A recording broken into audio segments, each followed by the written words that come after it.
કારગિલનું યુદ્ધ આપણે હારી જાત આ ઘટના ન બની હોત તો.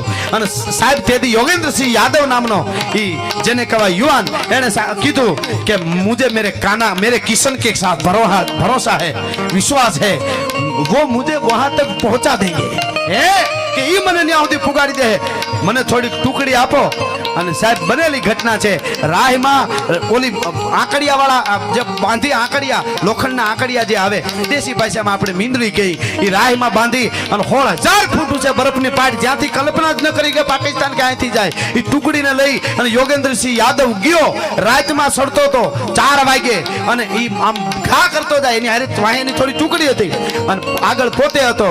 એને ખબર નહોતી પાકિસ્તાનીઓને કે અહીંથી આવે છે, પણ ક્યારેક ક્યારેક બહુ શેતાન એટલે આ બાજુથી એનું ધ્યાન દોરવા આપણી સેનાના આમ ફાયરિંગ ચાલુ હતા અને આ બાજુથી ખબર હતી આવે નહીં, પણ છતાંય ક્યારેક ક્યારેક 2 જણા આટો મારી ધડ ધડ ધડ ધડ ગોળીઓ મારી આમ ખાલી નકરા ફાયરિંગ કરીને